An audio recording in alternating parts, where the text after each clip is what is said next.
귀로 즐기고 마음으로 느끼고 라디오로 함께 떠나는 성지순례 가는 날.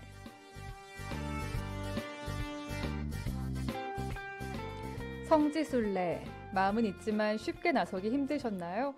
또 궁금하긴 했지만 어떻게 해야 준비해야 하는지, 어떤 곳들이 있는지 막막하기만 할 때가 있으셨을 텐데요. 그렇다면 매주 금요일 이 시간 함께 해주시기 바랍니다.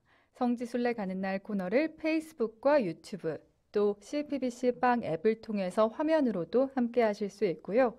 페이스북에선 광주 가톨릭 평화방송 온에어, 또 유튜브 광주 가톨릭 평화방송 통해서 보이는 라디오 볼 수 있고요. CPBC 빵 앱에 보이는 라디오 클릭하시면 보실 수 있습니다.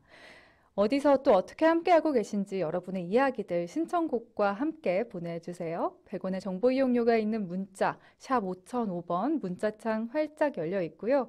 또 CPBC 빵 앱의 빵톡으로도 출첵 도장 꽉 남겨주시기 바랍니다. 네, 이 시간에는 가톨릭 해외 성지와 국내 성지를 번갈아 가면서 소개해드리고 함께 떠나볼 텐데요. 오늘은 국내 성지로 떠나봅니다. 국내 성지 안내를 맡아주실 분 나와주세요. 네, 평화를 빕니다.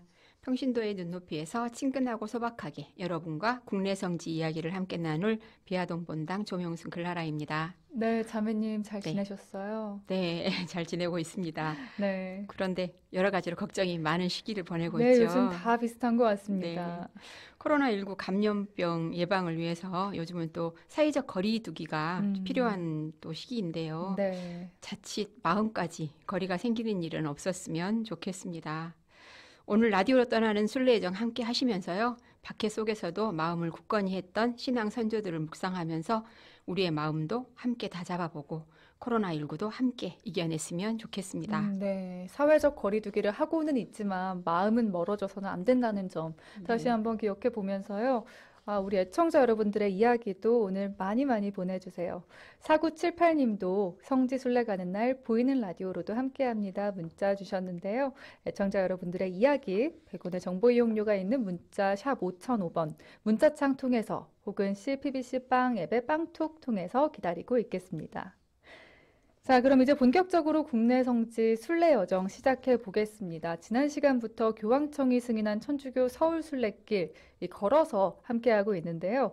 오늘도 지난 시간에 이어서 함께하기로 했어요, 자매님. 네, 그렇습니다. 지난 시간에 어디까지 갔었죠? 지난 시간에는 명동 주교자 성당에서 시작을 해가지고요. 네. 김범우의 집터 그리고 한국 천주교의 창립터인 이벽의 집까지 다녀왔고요. 네. 오늘은 이어서 자포도청터부터 시작하도록 하겠습니다. 네, 지금 그 말씀의 길, 순례길 약도를 보이는 라디오 화면으로도 보실 수 있으니까요. 보면서도 함께해 주시면 좋겠습니다. 네, 자매님이 성지순례 가는 날 방송에서 소개해주기 위해서 다녀왔던 성지를 또 한 번 다녀오시고 또 두세 번, 세 번까지 다녀오신 네. 적도 있잖아요. 이렇게 여러 번 다녀오시는 특별한 이유가 있으실까요? 제가 이 성지순례 가는 날 국내 성지를 맡게 되면서 거의 대부분 다시 다녀와서 소개를 드리고 있어요. 네. 거기에는 세 가지 이유를 말씀드릴 수 있겠는데요. 첫 번째는 국내 성지는 참 변화들이 많은 것 같아요. 갈 때마다 다른 모습을 하고 있는 것들이 많아서 가능하면 최신 정보로 소개를 드리고 싶기 때문이기도 하고요. 또 두 번째는 제가 첫 번째 순례 때 너무 바쁘게 다녀서인지 늘 마음속에 그 순례에 충실하지 못했다는 아쉬움이 좀 남아 있었거든요. 그래서 지난 순례에서 빼놓은 것은 없었는지도 또 확인하고 가능하면 꼼꼼하게 돌아보면서 소개를 드리고 싶기 때문입니다. 네. 그리고 마지막 세 번째로는요. 그 하느님을 만나기 위해서 떠나는 순례자로서의 의미를 생각하면서 좀 더 의미 있는 순례를 해보고 싶다는 생각에서 제 수준에서 도보가 가능한 성지는 그 뚜벅이로 다시 다녀오려고 하고 있습니다. 네, 이 시간 함께하면서 저희도 그 열정을 조금씩 닮아가는 것 같습니다. 감사합니다. 네, 애청자 여러분들도 지금 라디오로 순례를 함께 떠나시면서 코로나19도 조금 예방을 하시고 순례 은총도 누리고 또 신앙 선조들의 신앙심도 묵상해 보셨으면 좋겠습니다. 자, 성지 순례 가는 날 본격적으로 출발해 볼 텐데요. 자매님, 이 좌포도청터 먼저 어떤 곳인지 소개를 해주신다면요. 네. 지난 시간 마지막으로 소개해드렸던 한국 천주교의 창립터인 이벽의 집터에서 650m를 걸어서 좌포도청터로 가보겠습니다. 서울시 종로구 돈화문로 28 단성사 일대에 위치하고 있는데요. 그 조선시대의 서울 동부, 남부, 중부와 경기 좌도를 관할하는 포도청이었다고 합니다. 그 포도청에서 천주교 박해에 개입한 것은 1795년 북산 사건으로 발생한 그 을묘 박해가 최초였다고 하는데요. 네. 그 박해 시기 수많은 신자들이 그 좌우 포도청에서 순교하였지만 기록상으로는 그 좌우 포도청이 분명하게 구분되는 경우는 그리 많지 않다고 합니다. 네, 지금 좌포도청터를 화면으로도 보실 수 있습니다. 이곳에서 어떤 분들이 순교로 또 신앙의 밑거름이 되어 주셨을까요? 103위 성인 가운데는요, 22분, 124위 복자 가운데는 5분이 이 포도청에서 순교하였다고 하는데요. 네.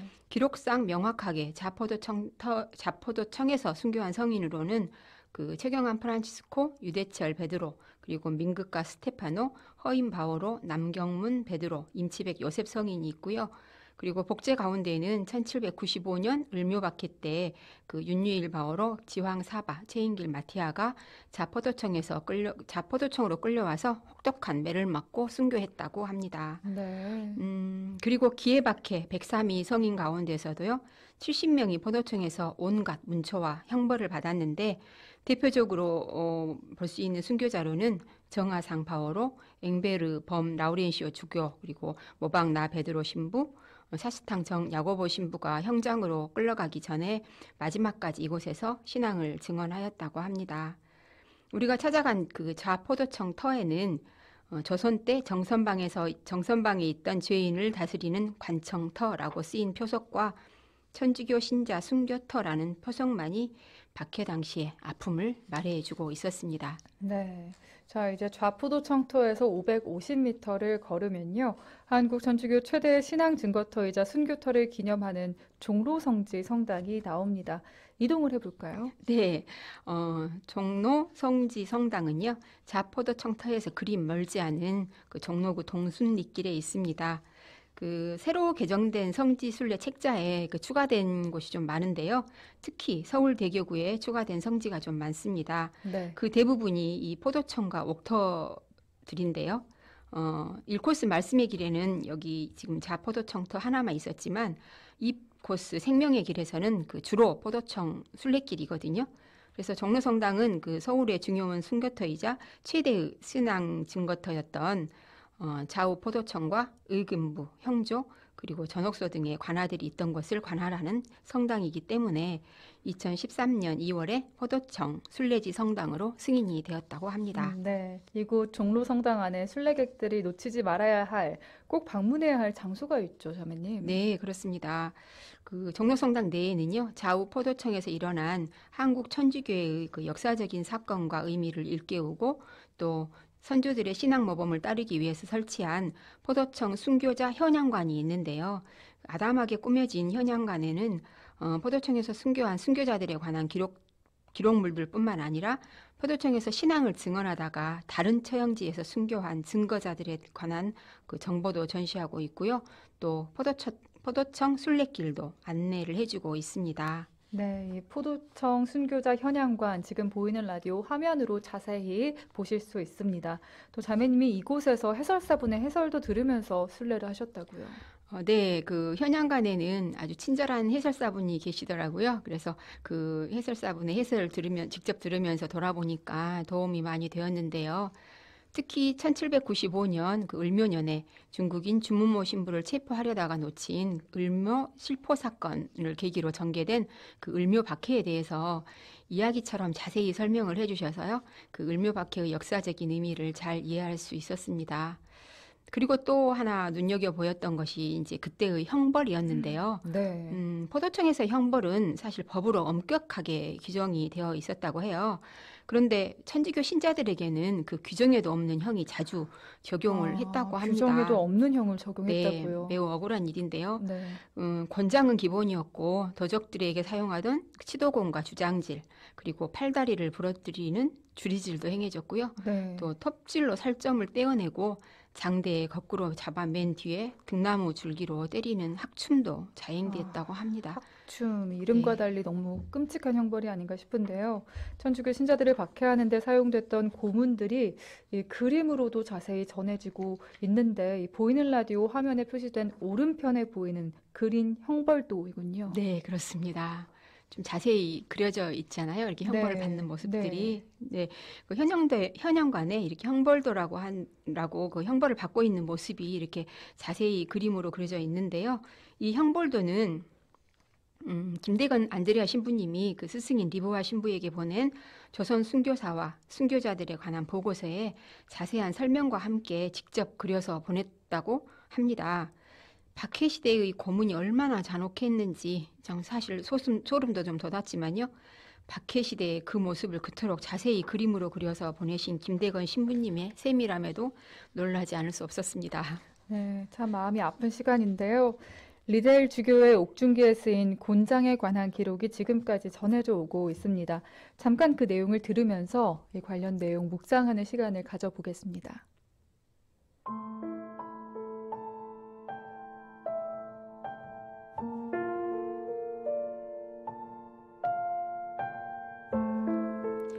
포도대장은 사람을 멍석 위에 눕게 하였다.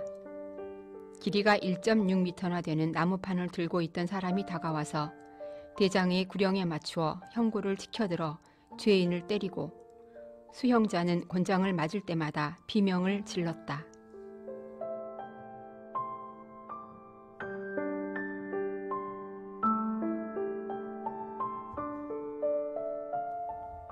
매는 꽤 짧은 간격으로 이어졌는데 곤장이 떨어질 때마다 수형자는 더욱 크게 비명을 질렀다.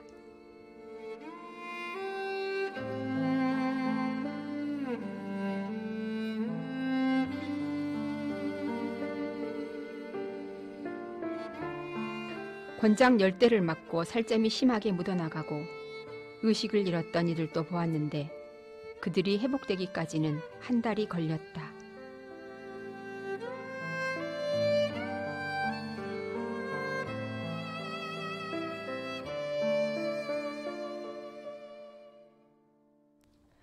네, 성지순례 가는 날 함께하고 계십니다. 이번엔 1.6km 정도를 걸으면 수많은 순교자들의 시신이 버려지고 묻힌 이 광희문 밖 거룩한 터, 서울시 중구 퇴계로에 있는 광희문 성지로 가보겠습니다. 이 광희문 성지, 참 이름만 들어도 마음이 아파오는 그런 성지예요. 네, 광희문은 그 장춘당과 한강 사이의 수구문인데요. 본래 서서문과 함께 도성 안의 시체를 성 밖으로 운반하던 곳으로 송장 또는 시체의 문이라는 뜻에서 시구문이라고도 불렀답니다. 네. 수구문 또는 시구문으로 불린 이 광희문은요, 살아서 들어갔던 도성에서 나올 때는 죽어서 나오게 된 천주교인들에게는 생과 사의 갈림길이 되었는데요. 그 계속되는 박해로 서울과 수원, 용인 등 그 인근 지역의 교구들이 도성 안으로 끌려와서는 이루 말할 수 없는 가혹한 고문 속에서 배교를 강요당하다가 끝내 이를 거부하게 되면 가차 없이 치명의 길을 가야 했는데요. 이 도성 안에서 치명한 순교자들의 시신은 짐짝버타도 못한 취급을 받으면서 이 광희문인 시구문을 통해서 내다 버려졌다고 합니다. 그래서 광희문 성지는 그 이름만 들어도 마음이 참 아픈 성지입니다. 아니 근데 이 광희문이 6.25 전쟁 때 또 한 차례 아픔을 겪습니다. 네, 1396년에 지어진 이 광희문은요, 6.25 전쟁으로 파괴되었다가 1976년 고증을 거쳐 복원이 되면서 원래 위치에서 약간 남쪽으로 옮겨졌다고 하는데요. 서울대교구는 광희문의 역사적 그리고 교회사적인 가치를 지키기 위해서 2014년 8월 광희문 바로 앞에 순교 현양관을 설치하였답니다. 네, 또 정말 안타깝게도 이곳이 우리나라에서 가장 많은 순교자들이 묻힌 장소라고요. 네, 그렇습니다. 이처럼 광희문 밖 성지는 박해 시기에 좌우 포도청과 의금부, 전옥서에서 순교한 후에 그 광희문 밖에 버려진 794위의 많은 순교자 시신이 버려지고 묻힌 곳으로 한국에서 가장 많은 순교자들의 시신이 버려지고 매장된 성지랍니다.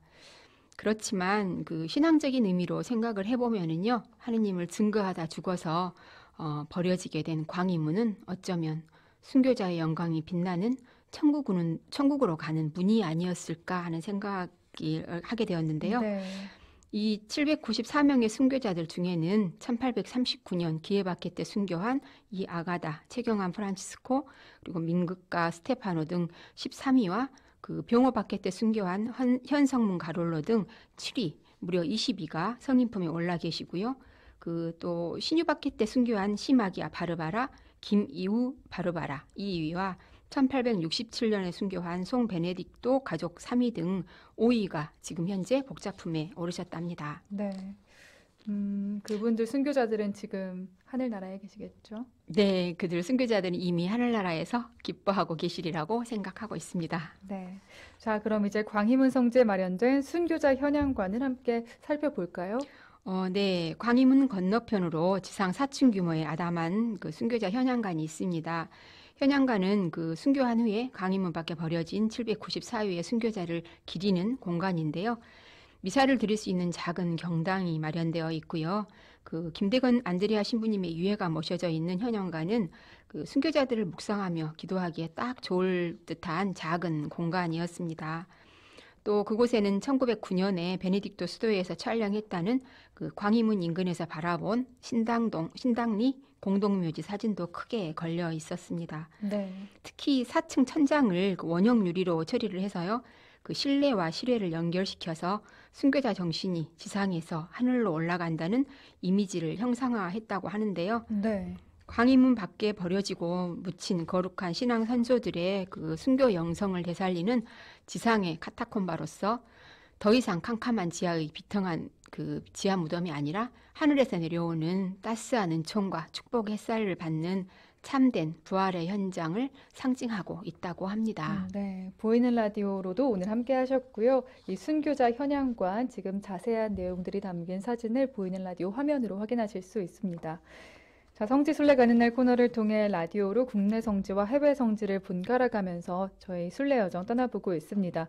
우리가 함께하고 있는 이 성지에 그 밑에 세분화되고 있는 개념들이 있어요. 잠깐 이 개념들을 정리해보고 가면 좋겠습니다. 네. 그 이번에 개정된 한국 천주교 성지순례 책자에는 그 지난 책자와는 다르게 성지, 순교 사적지, 순례지로 구분을 하고 있는데요. 그 넓은 의미에서는 모두 성지라는 용어로 통칭되고 있지만 그 장소의 유래와 성격 또 조성 목적에 따라서 이렇게 구분을 하고 있답니다. 먼저 성지는 그 103위 성인이나 124위 복자 그리고 하느님의 종들이 순교했던 곳이나 그들의 유해, 무덤이 있는 장소이면서 그들을 공경하는 전례가 지속적으로 이루어지는 것을 성지라고 하고요. 네. 또 순교 사적지는 순교자들의 생가나 생활터전, 옥살이를 했던 가명 그리고 순교자 기념 성당이나 장소 등 국내 순교자들과 연관된 장소를 순교 사적지로 구분하고 있습니다. 그리고 마지막으로 순례지는 그 순교자들과 직접 관련은 없지만 그들의 삶과 영성이 담겨 있는 곳 또는 교구 집권자가 신자들의 영적 선익을 위해서 지정한 장소를 순례지로 구분하고 있습니다. 네, 이렇게 자세히 알려주셨습니다. 이 성지순례 가는 날 오늘은 서울순례길 1코스 말씀의 길 중에서 좌포도청, 종로포도청, 순례지 성당, 그리고 광희문 성지까지 걸어봤는데요. 다음 시간에는 어떤 내용으로 함께 할지 자매님 알려주신다면요. 네, 다음에 국내 성지로 떠날 날짜는 3월 27일 금요일인데요. 네. 다음 시간에는 가톨릭대학교 성신교정과 석정 보름 우물 그리고 가해동 성당까지 1코스 말씀의 길 끝까지 걸어보도록 하겠습니다. 네, 다음 시간에는 1코스 말씀의 길 끝까지 걸어볼 테니까요. 많은 기대해 주시면 좋겠습니다. 비아동 분당 조명순 글라라 자매님과 함께 했습니다. 감사합니다, 자매님. 네, 감사합니다.